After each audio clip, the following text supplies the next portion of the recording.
পর্যন্ত স্থগিত হলো ইরানের উপর মার্কিন হামলা। পাকিস্তানের প্রধানমন্ত্রী শাহবাজ শরীফ ও সেনাপ্রধান জেনারেল আসিম মুনিরের বিশেষ মধ্যস্থতায় যুদ্ধের পথ থেকে সরে এসে আলোচনার টেবিলে বসতে রাজি হয়েছেন মার্কিন প্রেসিডেন্ট ডোনাল্ড ট্রাম্প। আপাতত 2 সপ্তাহের জন্য এই স্থগিতাদেশ কার্যকর থাকবে। শুক্রবার পাকিস্তানের রাজধানী ইসলামাবাদে 2 দেশের প্রতিনিধিরা এক হাই ভোল্টেজ বৈঠকে বসবেন বলে জানা গেছে।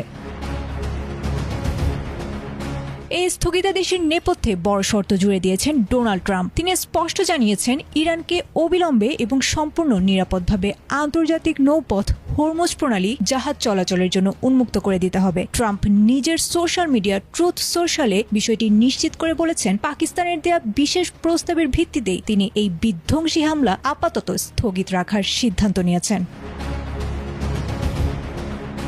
এদিকে ইরানও বসে নেই। তারা নিজেদের পক্ষ থেকে 10 দফার একটি দীর্ঘ শান্তি প্রস্তাব পেশ করেছে, যাকে আলোচনার মূল ভিত্তি হিসেবে মেনে নিয়েছে ওয়াশিংটন। এই 10 দফার মধ্যে উল্লেখযোগ্য দাবিগুলো হলো ইরানের ওপর থেকে সব অর্থনৈতিক নিষেধাজ্ঞা প্রত্যাহার, হরমুজ প্রণালীতে ইরানের একক কর্তৃত্ব বজায় রাখা, যুদ্ধের ক্ষতিপূরণ প্রদান এবং মধ্যপ্রাচ্য থেকে মার্কিন সেনা প্রত্যাহার। ইরানের পররাষ্ট্রমন্ত্রী আব্বাস আরাকচি জানিয়েছেন, যুক্তরাষ্ট্র আলোচনার শর্ত মেনে নেয়ায় তারাও আপাতত আক্রমণাত্মক কার্যক্রম বন্ধ রাখবে।